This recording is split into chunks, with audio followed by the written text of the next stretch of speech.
We explored this village from right in Mombasa, which is home to one of the oldest crocodiles in Africa, and they call it Mamba Village. Now, Mamba is a Swahili name for crocodile. It's a farm that has actually brought history. We've had it because of keeping the oldest crocodile that has ever lived in Africa.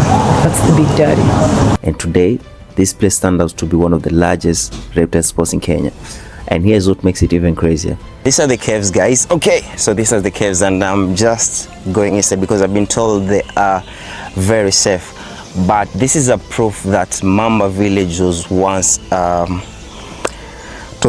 quarry, you know? People used to dig minerals inside this cave. From the outside, it feels peaceful, almost too peaceful. But the deeper you go, the more you start to feel it. That silence, that tension. Because somewhere inside lies a creature that has outlived generation. And trust me, the moment I got close to it, that's when this whole experience changed. Yeah? Do it. Zoom. That our guy there. Perfect. Must be fast. You gotta be okay. Must be fast. So If you hit you, perfect. That was a nice one. That's how you do it. So this is the reception of Mamba Village, and I want to make my payment. You can use M-Pesa or cash, right? Unaweza tumia M-Pesa ama cash kulipa. Ama PDQ. It's okay. So they have 3 modes of payment. There's the M-Pesa, you can pay with cash, or maybe you can pay with PDQ. Back at Kuwait, you get to say that is the it's called the key transaction, okay? So I'm gonna make my payment quick. Because I'm a resident, that's 400. Asante sana. Sasa ili ni dati la nini?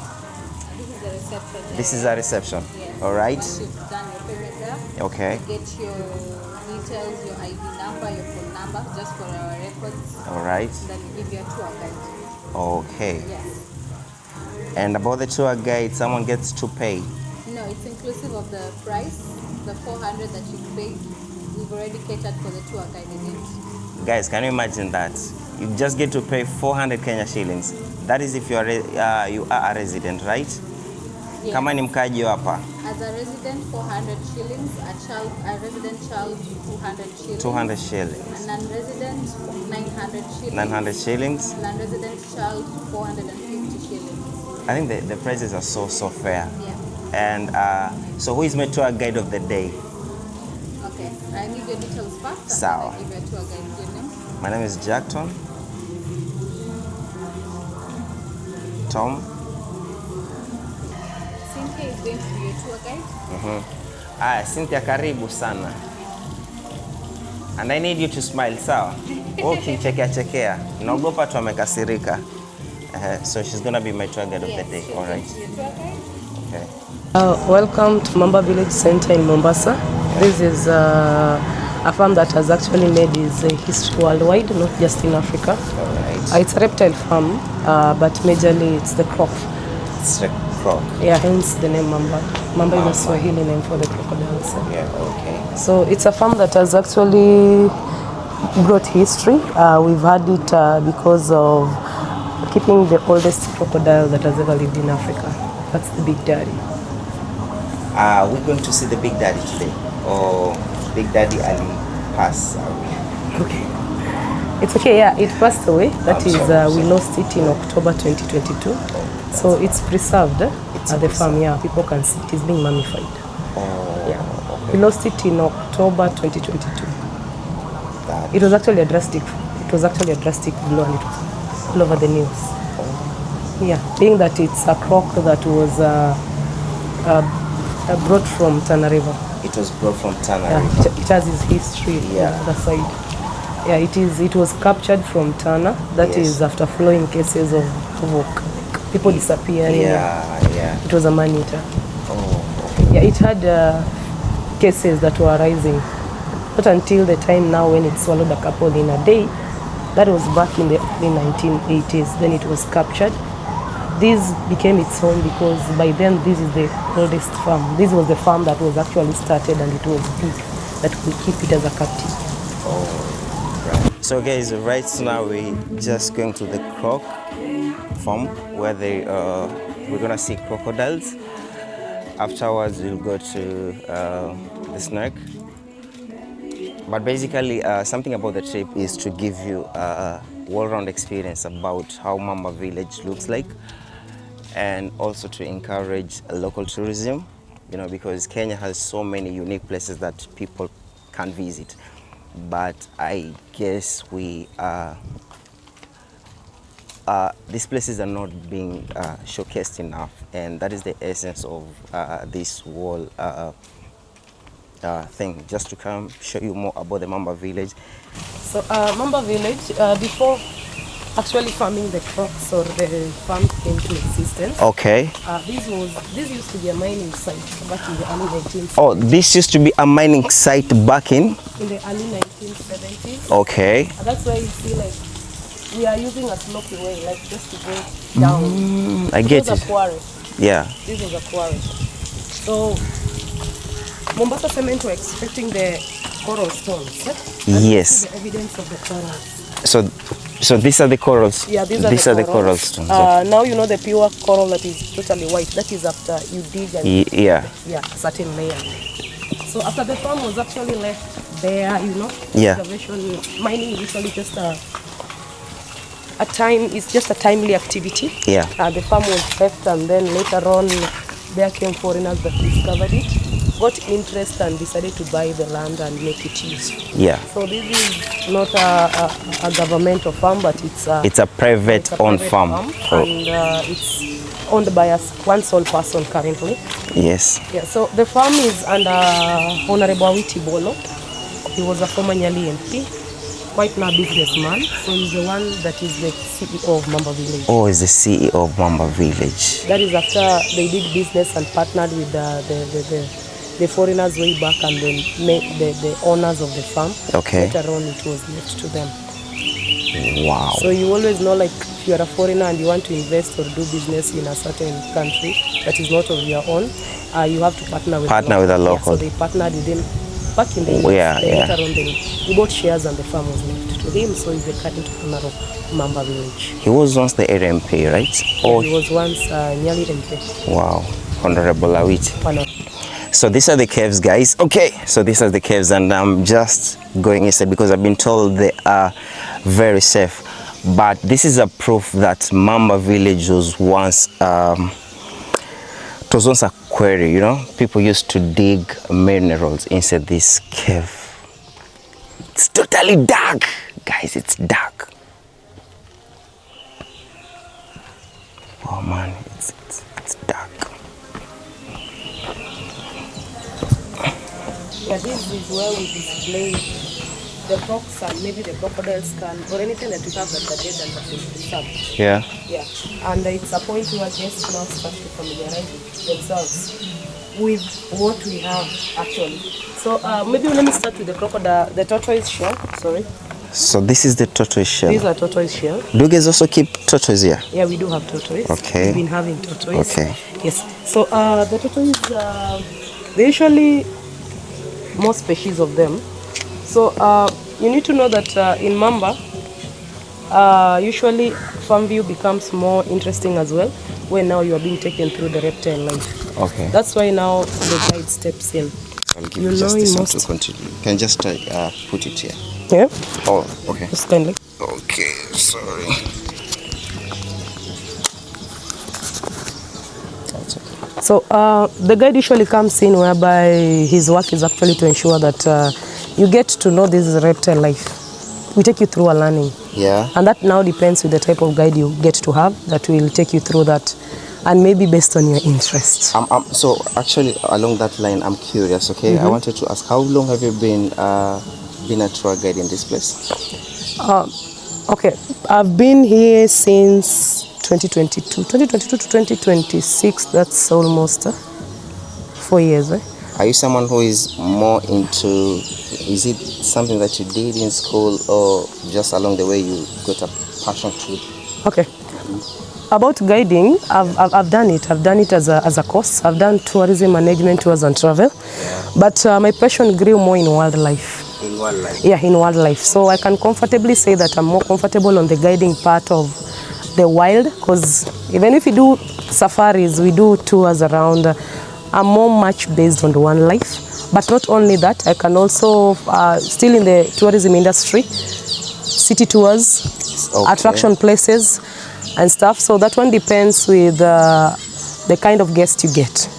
But that cannot, it's not taking me off from now venturing the other part of tourism where we have hotels, we have airlines, we have lodges and stuff, reservation. That's still my part, but majorly passionate about wildlife. Okay, so from what you're saying is that you're not just based here. Yeah. You're not just based here. Yeah, sure. I'm not just based here. The thing is just my passion now grew to wildlife. Because I can now go with you and we do a safari tour. We'll talk about lions, we'll talk about cheetahs, we'll now talk about those particular animals, antelopes and stuff, crocs and the rest. So it's kind of not just based on, it's because this is a farm, we only have reptiles. Yes. But now the knowledge goes beyond that. But these now are the crocodile skulls. These used to be real crocodiles. They died and then they've been preserved. This looks more like a small crocodile. Yeah, you can tell. Yeah, so guys, I think this looks more of a small crocodile. Yeah, and what about this one? This one is a bigger one. This is a bigger Actually heavier than you expect that to be. Wow, okay. Maybe So you can try it. Guys, it's so heavy. Maybe you can approximate the age, just a guess. How old do you think this is? I'll because of the age you told me, so I'll give it like a 70. Not really. It's more smaller than that. Oh, it's more smaller. Yeah. So this might be about 30 years old. This might be about 10 years old.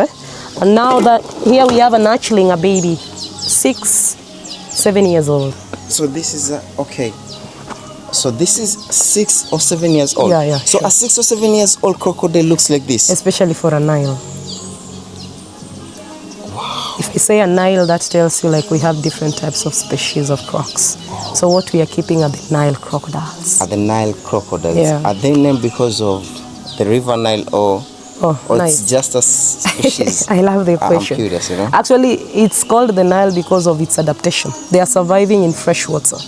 Then we have the sea crocodiles, the ones you get in Australia, Indonesia, the largest species in the world, the ones in documentaries and films. So these are more in Africa because of the Nile River and they survive in fresh water. Tell me the difference between crocodiles and gladiators. Oh, nice. We'll talk about them once we are Once you're at on the Big other Daddy side. because it will be more easier when I'm actually touching on the features. You'll see it practically and you get to you'll see it practically when I'm drawing the structures. Wow. Yeah. Wow. We've passed 2 ponds and I hope you've covered the 2 ponds. It's usually a question why they are like that. The 2 ponds used to be baby ponds. The first pond and the second pond. We just passed them. The first pond, that's the second pond. I realized at some point the ponds were blocked, like they were not kind of letting water to flow. And it was becoming so harmful and unbearable to the hatchlings. Oh, sorry, there's no Yeah. outlets. Yeah, actually the 2 ponds, actually there's no that flow. Yes. Cleaning the ponds actually became now difficult. So what we are trying to do is to drain this particular water.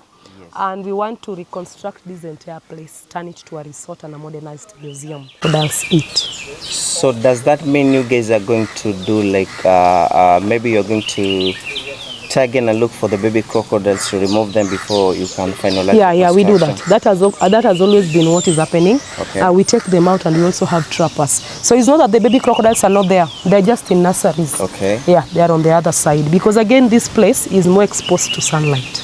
Yes. Yeah, there's no shade and it was becoming more kind of uneasy for their stay. You know, babies are so sensitive to light. This is the waterfall. This is now where guests can take their photos, take their videos. It's just a place that is meant for refreshment. So let me show you what happens here. So this water is not natural.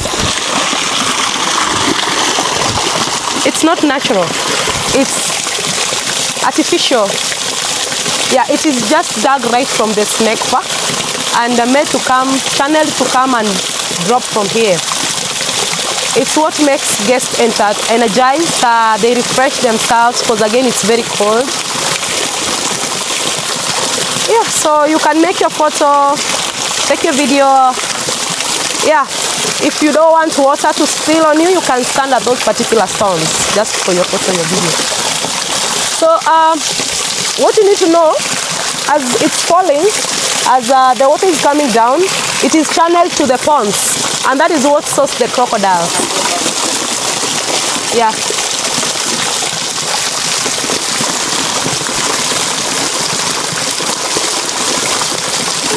As the water is coming down? It is sourcing the crocodiles. You can see the water is channeled to the main pond. Oh, okay. And then later on, this entire water again, when it is drained, it goes to a certain channel. It's cleaned up, recycled, and then it comes back again. So there's no water we lose in Mamba Village. It just pumps. This is also recycled water just from the crocodile. But it's salty. Yes, it's salty. So it is just a cycle that goes on and on. As guests are taking their photos and videos, it is now, for us, our main aim is to clean the pond. That's why at some point you might come and find it is not, the pond is not there. So it's artificial. Yeah. So if you are a lucky guest who finds it falling, you can make use of it. Yeah.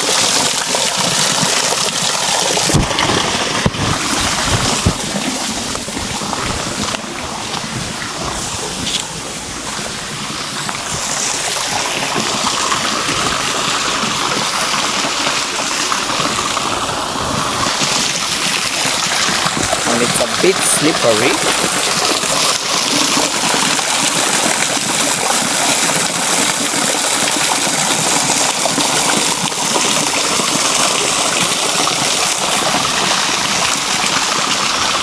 Okay.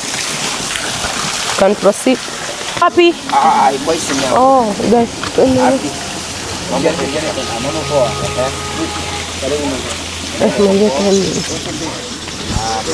My Instagram page is JT. Yeah, JT, and for TikTok also JT.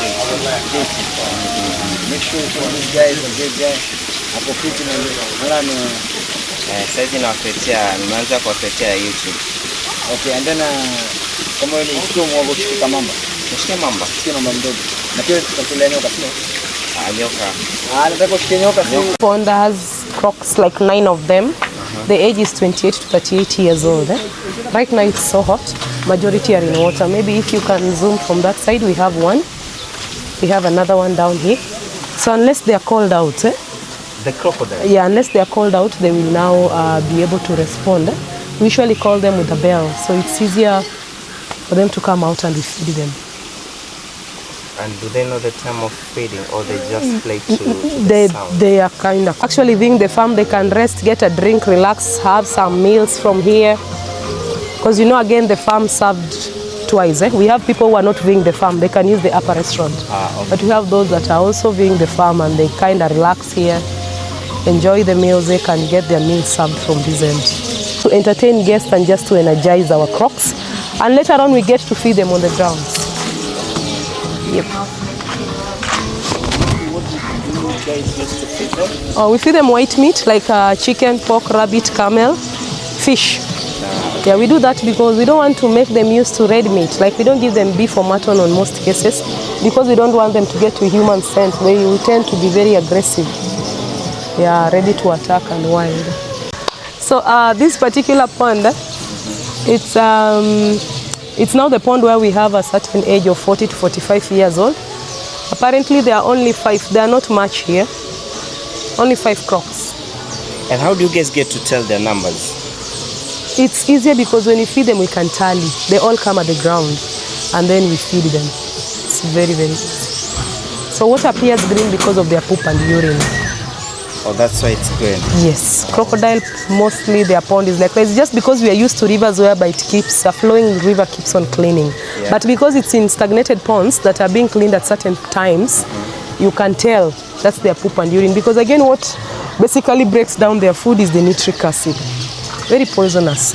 It's a catalytic, that's the one that even break bones until they turn into green liquid. So those, apart from just crocs, there are also birds. Yeah, they're living. Yeah, that's called a yellow weaver bird. This one is called a water thickening bird. There's some relationship with them. So this yellow bird, it's called a weaver bird. For them, they've made their nest so that they're not hunted with snakes, because snakes are in the snake park. Then these birds together with the crocodile, they have a symbiotic relationship. They're the ones that help to clean the teeth of the croc. These ones, and also help to guard their eggs.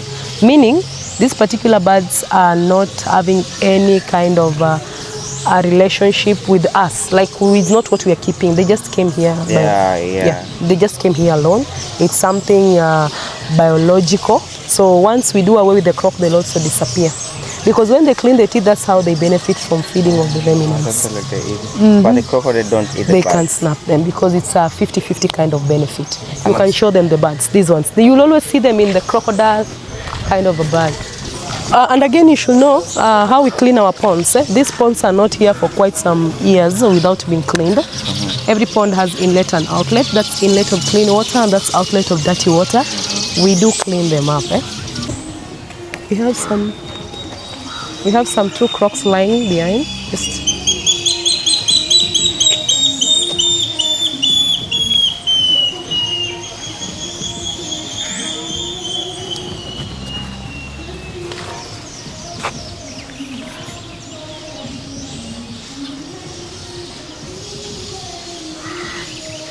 Else is 35. In case it goes above 35, we get the yellow crocs. So it's just temperature based. That's why you'll see crocs appear yellow. In the wild, they are not common because this is something that is controlled in terms of incubation. So they're just normal like the rest. It's just a skin color. So this is another pond. This pond has quite a number.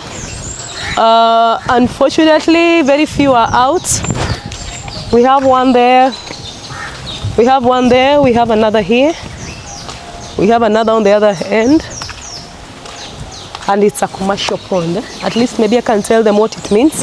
A commercial pond is usually, now this is the right age where you can get the crocodile meat or the products. You know, crocodile is edible. Yes. Yeah. The tail part gives much of the steak and some other parts, though it's excluded from the stomach area because of the nitric acid.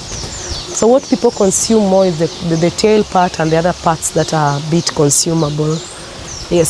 So, and at a specific age, maybe good age of 20, 25, 35, it's good. When it goes beyond there, it's kind of hard. So you get to, for crocodile to be considered, like you said, commercial. Yeah, commercial. It started from what age to what age? Preferably more so maybe can do 25 to about 35 years. 25 to about 35 years. Less to that years, meat is not coming into much quantity, or maybe it's a bit softer sana. But when it comes to now the older ones, the meat is so tough and rough. It's not giving that particular taste. And now these are the products. The skin is for leather. The teeth make ornaments, necklaces, shoes, necklaces, earrings, pendants. The oil comes from that is the entire skin. Just like the coconut, the oil also has its benefit. Yeah. And also when it comes to the meat, we have it as a product, and then the egg is also a product. By the way, crocodile egg can be edible in the first 1 week of laying. Past that, it's not good for consumption. So that's why again they're usually sold out, and you make omelets with them in big hotels, 4-star, 5-star. So that's also a product. So croc has skin, the teeth, the skull, they are fighting. Skull for necklaces, chains, and earrings. Most of the times they fight each other. Over the years they've been reared here, so they've lost their hunting skills and instincts. And again, they don't have that ascent to human scent, you know. Yeah, we give them white meat. So it's much easier to do some activities like cleaning, feeding them, collecting eggs, because not unless you provoke them in their ponds, not unless maybe you sleep in water, that is when they will attack to kill. These are used to ready meat. So mostly they'll just attack you maybe once they want to go to that defensive mode. Yeah. Once you invoke their territory. So that is it. But for the crocs, the more silent, you know, they live a very quiet and silent life. They are very wild. These beasts are bad. Yeah, so this is why we have the oldest, the 65-year-old.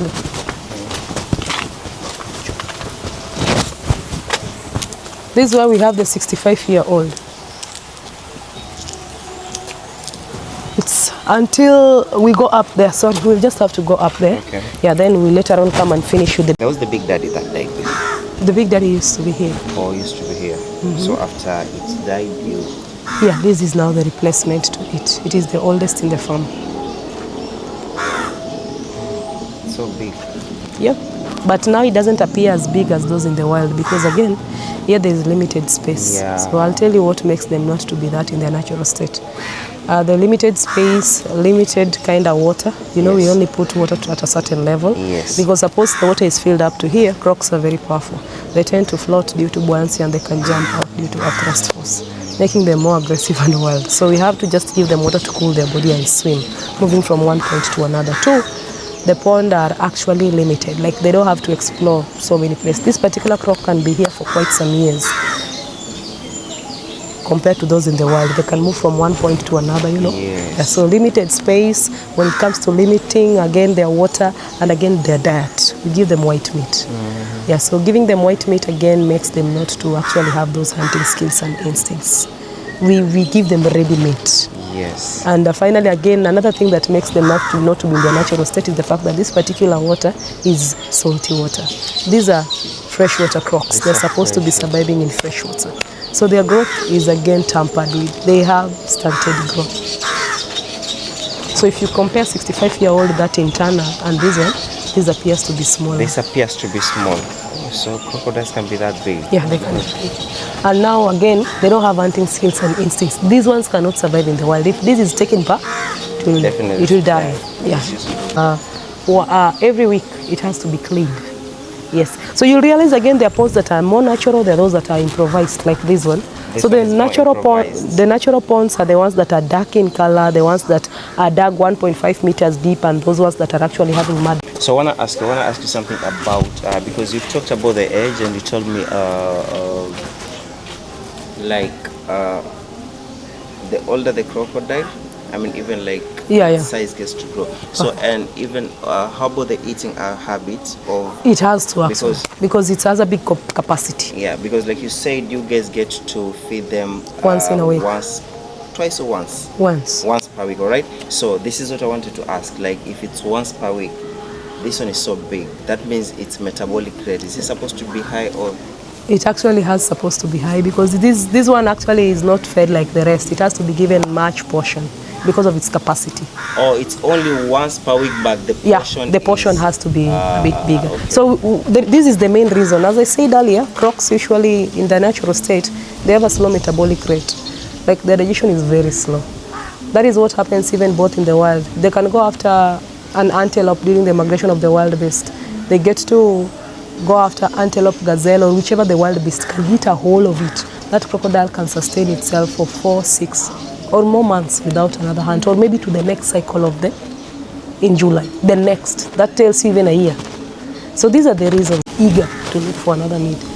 Another reason is now they don't burn fat. These are creatures that don't burn fat. They don't burn They fat. just sleep. They're full. They're lazy. It's just out basking, back to water to cool their body. Out basking, back to water to cool their body. And the fact that they don't even hunt. Yeah, so they don't have much to do like humans. Whenever you eat to your fill, you burn your fat. You use energy, you drain a lot. And now again, the digestion is usually a third reason that you need to know, guys, is the fact that a crocodile digestion is usually based on temperature range. When it's so hot, it's during the summer, the metabolic rate is so high. The digestion, the enzymes reaction is very high. Very high, yeah. So digestion, they drain faster now. But when it's cold times, it's during the winter, digestion is very slow because the enzymes reactions are low. So such factors are actually making it actually to be adapted. Just like camels, how they are able to put their water into, they can hold it. Hump, in the hump and actually survive even for a dry, same to them. These ones hibernate. And crocodiles, are they still fierce when they have been fed good? Or like, I mean like when they're from eating, they're satisfied, are they really like fierce? A croc is a croc. It's a wild. That's what I'll tell you. Even if the croc is filled, it's full. The thing is, it will attack. It will kill. And it will now, it is guaranteed for its next meal. Tulete, mamba. Natabeba.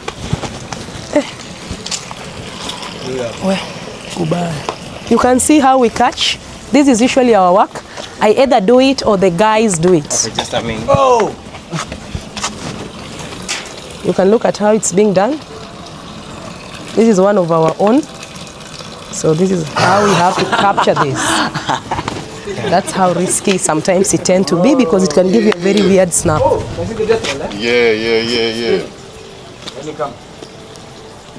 You know you're not gonna hold that. You, bro? Yeah, sure.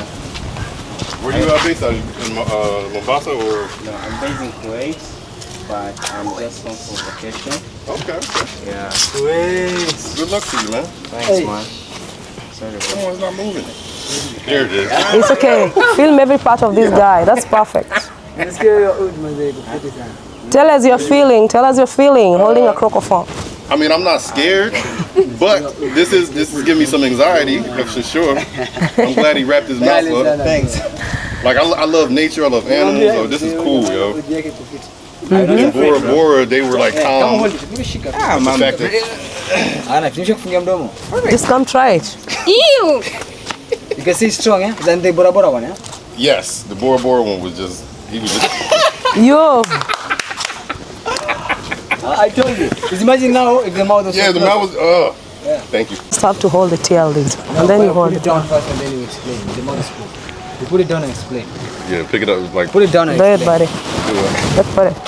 Put it down, buddy. That hurts. Yes, yeah. Just wait. Zoom it up. Time, okay? And then you take it. You must be fast.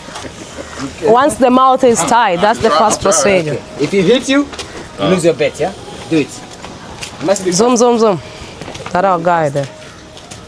Perfect. You must be fast. You gotta be okay. You must be fast. So If he hits you, perfect. That was a nice one. That's how you do it. You can come try holding. guys, you like try this? Yeah, you can. That was, Just come holding. Where are you? We call them Jaber, you know Jaber? So this is what we do. Jaber is where she's a beautiful girl. better. Jaber. Jaber is a beautiful Oh my girl. God! Jaber is a beautiful girl. Sindio namwambia Jaber. Yeah. Don't freak out, don't drop it. Jaber or Atuti. Yeah? Than you, yeah. Imagine, don't go cut that thing off. Are you holding it tight? That's the point. So come see, this is the Big Daddy, the oldest crocodile that we have in Mamba Village that died and, mummified. Okay. So here we have it here. So at this point, I'll just touch on few things that I was supposed to touch so that we wrap up the crocodile history. So Big Daddy was taken from Tana River. That is after cases of a swallow. It swallowed 6 people in Tana River. 4 people, different cases, months recorded, but a couple in a day. Then later on, it was brought here as a captive. So we've been having it all the way through, added some more 40 years and plus, and later on died in October 2022. It died in October 2022. And these were estimation. It was 110 years, 1,000 kilograms and 6 meters long, making it the oldest and the largest crocodile in Africa that has been recorded. So it's a Nile croc. These are the wives, Samantha and Sasha. It had 3 wives, Samantha, Salma and Sasha. Samantha, Salma, and Sasha. Yeah. Okay. So a crocodile tongue, this is how the tongue is. For those who think they don't have tongue, they do have. It's just that their tongue is not a sticking out tongue. Tongue of a crocodile is short, but goes on the other side, like it's more protrude on the backward side. So this is the reason, to block water not to get to the throat. That is 1. 2, the tongue is like this so that the crocodile can actually be able to enhance his force of a snap, not to cut it off. And also the tongue is like this so that this particular crocodile is not able to chew or roll food, but it helps it to have its pouch where the babies are. They carry their babies in the mouth, so that's why the tongue is not mobile. When they're still young, they carry their babies. Yeah, they usually transport their babies land to water, water to land, especially once they've been hatched. And remember, they frequently don't produce sound because their tongue is tongue-tied. The sound they produce is called the growling sound, the one that comes from the belly. Yes, this is the egg. This is the egg size. Yeah, this is how it is. They lay about 40-60 eggs. But depends, the fertility of a female croc depends with the male. If the male is more prolific, they can lay quite more. Because in the wild, it's usually an estimation of 80 to 80 eggs at most. Their teeth is very sharp, strong, and interlocked. Interlocked teeth for tearing flesh and breaking bones. You feel it? So let me tell you the difference between croc and alligators. We call them gators. So this is it. Crocs, they are adapted in tropical areas like Africa. Yeah, you know. But alligators are in cool places like Florida, the northern part and the southern part of America. 2 is the snout. For the crocs are V-shaped. For the alligators are U-shaped. When it comes to the movement on land, crocodiles have a very slow pace on land. Alligators, they can run and limp on land. When it comes to the one that is more aggressive are the crocs. Alligators are less aggressive, and that's why people do shows, a lot of shows with alligators. They can be tamed, they can be petted. But for you to be able to do a show with a croc, you have to drag it. These things are wild, they can't be tamed. And that is why whichever the farm they are kept has to have a large area out of residence. Yeah. And again, when it comes to now, the teeth is interlocked like this. For the gators, they don't interlock. Remember, crocodiles, they again grow so huge, large compared to alligators, especially the sea crocs. I told you we have several species. Eh? Yes. Yeah. And finally, the difference, not now in terms of the difference, crocodiles, alligators, caimans, galerials, lizards, they're about 5, 6, and dinosaurs. They come from the same family, but different species. Yeah. So that is what you act to know about. And now we are going to stuff it, put some tattered clothes in the belly, and later now seal it in a glass, kind of a museum. So Big Daddy is here to stay. People will still come. Your great-great-grandchildren will come to Mamba Village and see it. You saw it alive back in the years. Yeah. You found it dead in a preservation stage. You'll later on come back when it is sealed in a museum. So that's all to the croco show. So this is just a temporary preservation? Yes, that's a temporary one.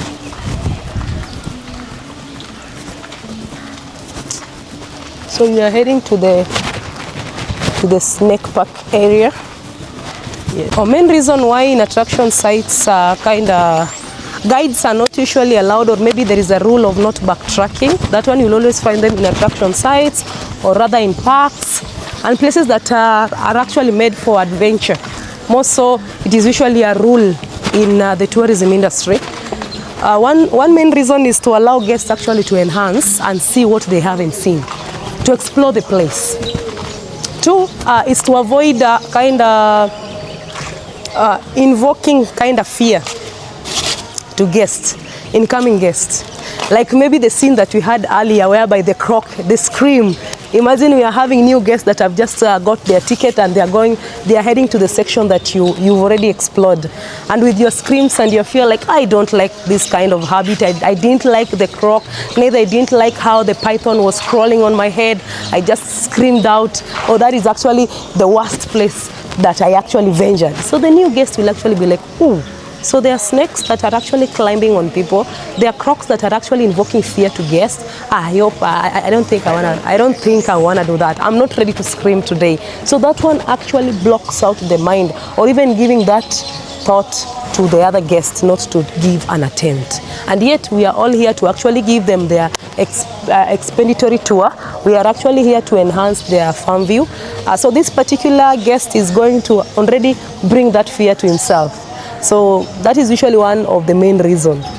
And again, maybe when it comes to now, in terms of safety or risk, we don't allow that particular backtracking, because maybe there might be something that, if we do a safari, maybe there are some lions or some things that we just passed, and we get back and we realize, oh, there's a cheetah at this particular place that we used. So usually, maybe animals can use that path to get a target. That's what we say. It is once the guests have passed through route, use another route so that they cannot be traced. It can't be traced. You are getting in and getting out cannot be traced. So the only point whereby maybe you can mix and find yourself with the rest of the guests is either at the restaurant, that is in our park, at the restaurant, or maybe at the entry side, because we have our entry, both in the entry and the exit side. Hi. I'm Jonathan Asafi. I'm in charge of botanical garden. So as you can see here around this area, you can see this as a botanical. We have different species of plants.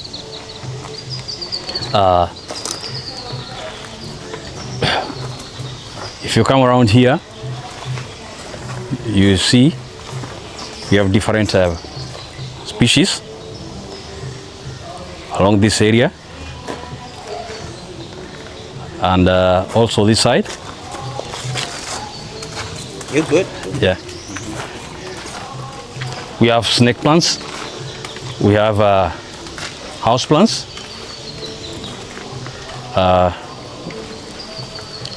We are still planting till this moment.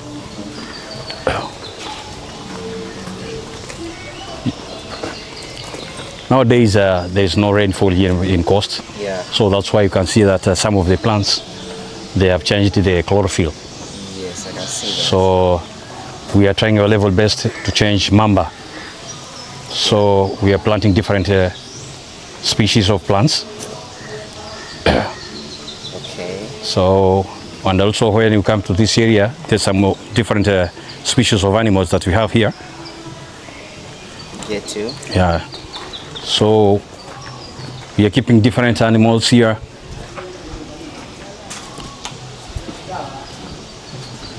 We have rabbits here. You have rabbits. Yeah. Someone, there's another one there, siding there. So you keep rabbits inside? Yeah. Okay. We have also guinea pigs.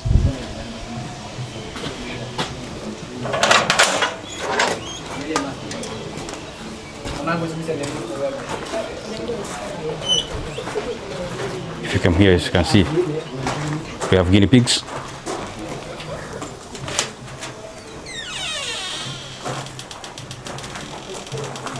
Botanical guy. Hello. Hello. Yeah, from Bhutan, Vietnamese. And also, we have different species of snakes here. Okay. Yeah. It's okay. No, Oh, you can open. yeah, there's no problem. It's okay. But I hope they're not. No, they are not harmful. You see? Reptiles are. We have egg. This one we call it egg snake. Yeah. The other one we have strip snake. Okay. Okay. Also here we have pafada. What's puffer? Yeah, we have pafadas. Here we have also pafada. We have tortoise here. Train them, even the father, bro. I'm telling you, it's just that I'm with this guy. I'm the one who trains them. Let me see you talk about it. You want to see me now? Yeah. Wait, first. Also here. You want to see? Yeah, don't freak out. But for the papa, I have to go. Okay, I didn't know you. I didn't think you were. You also have pafadas around here. I need to come to train. I was like, one or two more. Actually, I've done it because I love wine. We also have frogs. We also have frogs, and we also have moles like rats, what we feed them. So snakes, we have several. We have different types. We have poisonous snakes and non-poisonous snakes. And have in mind, they usually feed on live mammals.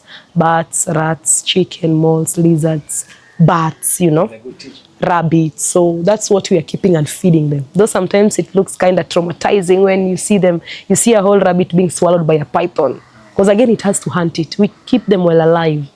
And at that point where the python is going after it, and later on it's a snap and squeezes it, then swallows. A bit traumatizing if you are not used to. I have a good friend of mine here. So the purpose of keeping those the rabbits? It's to feed them. Yeah. It's those are guinea pigs, hamsters. So they breed here, and then now we have to take 1 or 2 or 3 and put them in a cage just to feed our snakes. That's done how often? It usually depends. Sometimes we can do once a week or twice a week, depending with the quantity that we actually give out. Because we have snakes like python that usually have their slow digestion. Once we do 1 rabbit, we can take most even a week and a half. A venom gland that produces a venom. So when a snake bites you, that one, it is injecting its venom. When you talk about poison, that is something that is consumed internally. I don't know whether you get me. A food that you eat is poisoned. Yes. It's something that you've consumed. But this one, you didn't consume it. It gave you a bite and injected it. That's why we talk about a A venom, because they produce venom. They don't produce poison. That is a term that actually we have to rectify it each and every time that people come to the site. They produce venom. And also another question that people do ask me, because there's a time I took a Thailand guy and we were walking, he was actually a researcher, and he asked me, once the venom has been extracted, does it mean now the snake you guys are keeping are harmless? And the answer to that is no. These snakes are still venomous. Because a venom is something that is being produced by a gland. Removing it is just kind of reducing. It's like when you spit your saliva, you've reduced it in your mouth. But there's a gland that's going to produce it once you're just leading towards just some few minutes, some few seconds, and the saliva still comes out. So a snake is usually, what people need to know about this particular venom is the fact that venom is what gives it strength. Venom gives it strength. So when you extract the venom from that particular snake, you've made it weak, but just for some time, because the venom gland is going to produce. There's a signal. And that is why, do you know why snake bite? Do you know why snake bite us? It's not biting us to eat us. It's not carnivorous to us. It is just like, I want to give you a case, just like your urine. There's a bladder. So it usually reaches a point that your bladder is full. You want to go and relieve yourself. Even if you're in a matatu, you will say, oh, Cynthia, let's put the car aside. I want to just feel like I want to relieve myself somewhere. Once you've gone and done your shit, you feel back relieved. So the same case applies to snakes. That's why they always have to look for something to bite. Or for cobras that are spitters, they have to spit. So once they spit, they've just relieved themselves. And now the snake becomes more better and okay. I don't know whether you're getting it. That's why when a snake bites you, it has to actually run for its life because it's weak. You can easily kill it. I don't know whether you're seeing that picture. Because you rarely will you see a snake bite you. You feel it and good. And this is a fact. A snake cannot bite me, cannot bite you, cannot bite them. The snake will only bite one person. And at that point, the venom has already been extracted. The snake now feels better and it's running away. And you can easily kill it because it's weak. So that is what you need to know. And in fact, what I can tell, if you see a snake going to its direction, just let it go. Unless it's going to inside your home, you can tamper and kill it. But if it was just walking in the wild and going, let it be. Because there's some snakes that usually once they've spotted people, or maybe they've spotted something, they will always have to turn back and do a revenge. You want to say? Yeah, so like I said, this is well, my second time holding this. My first time was 20 minutes ago. First time was 20 minutes ago. And honestly, I was a little afraid. But like I told the gentleman here, Abdul, if I see somebody do it, I know I can do it, you know?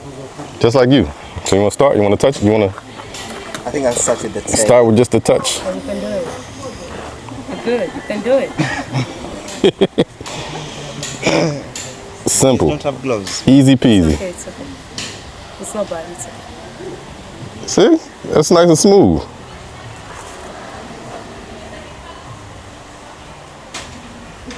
And grab that part.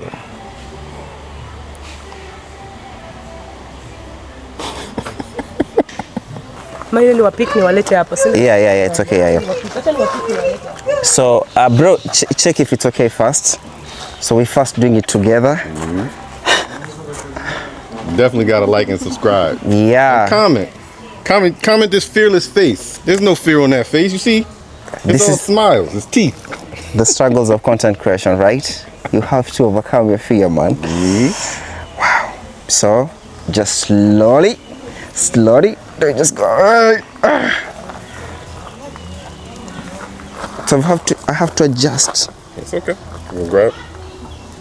I have to grab like this. Okay, adjust this side.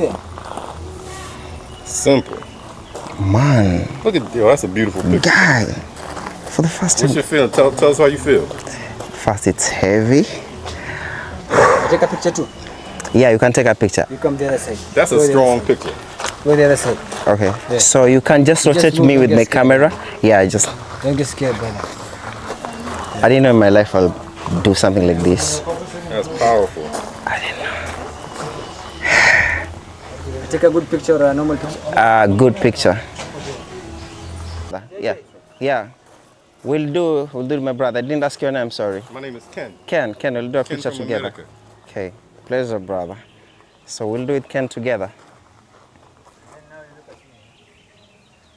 Yeah, that's cool. good. Damn, that's a good camera. Yeah, she wanna join us, or you guys can do together? We already have together. Okay. Pictures, You can join us. You wanna? Yeah, let's do one for memory, man. That's awesome. Yeah. That's Rebecca. Yeah, Rebecca, pleasure. My baby Becky. Wow, Becky, sit at the center here. Okay, let's do it together. He's jumpy. Yeah. He might be a little tired. Okay. Hey, We'll do it too. Bro, you're so, yeah. And this, okay. Wait, I put the whole weight.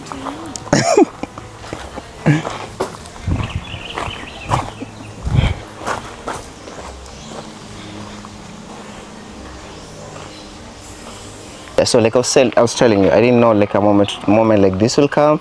I'll be able to overcome my fears. Actually, I've been having the phobia of reptiles, but here I am, thanks to my tour guide Cynthia, and thanks to Fred, who told me that I can do it. Yeah, and here I am, guys. But all just to say, that was my experience here at Mamba Village. So like I told you guys, I'm doing a series that is called The Magical Kenya. Kenya, so many stories, Kenya, so many beautiful places that needs to be told, and that is the essence of this whole series. So more, I think I'll be documenting this. I'm talking to this camera, okay? So more of this experience I'll be, this one, okay? So more of this experience, of course, I'll upload it on the channel, but please, we need to embrace on the local tourism. So if you have time, you have to visit Mamba Village, get to see the crocodile farm, get to see I'm actually at this is the snake farm also. So yeah, I think that's it. That's the end of my experience, guys. So catch you in the next video. I'm coming in. Yeah. So guys, this is one of my amazing guests that I had today. Actually, he's called Jack. He decided today he's visiting Mamba Village. Yeah. Me being his guide, we've interacted a lot. He has had a lot on his hand today. We've learned about the reptiles. There's a point we've held them. We've taken photos. We've changed some ideas. So Mamba Village is not just a place to explore whereby we just come here to see the reptiles. Again, we try to take out your fear. We make it more memorable as we can. So the thing is, let's not just base our notion on videos, photos, you do YouTube. Let's at least also try to visit the farms. Let's have them, because we might not all access them in the national parks, but we have farms that are having this particular animal. Just to embrace wildlife, we call it local tourism. It's good to visit such sites. Try to look for guides wherever they are, so that you can get an explained tour. Me being the guide, I give my remark to him, because actually he was just one of an awesome guest. I didn't expect that he's going to face out his gears, interact all along, and he was so much inquisitive, and I hope you've learned and enjoyed. I've really, especially about crocodiles. Thank you so much. What's your best part? My best part, I'll say it's at the caves. I think there's so much, as someone that loves history, there's so much I've taken in. Thank you so much, Cynthia. You're welcome. Guys, anytime you're at Mamba Village, please just ask for Cynthia. He's not just a tour guide, but I think he's like a whole package, more of like a teacher to me. Nimesoma sana. I've learned a lot. Thank you so much, Cynthia. Wow. Is anyone interested to hold the new guest?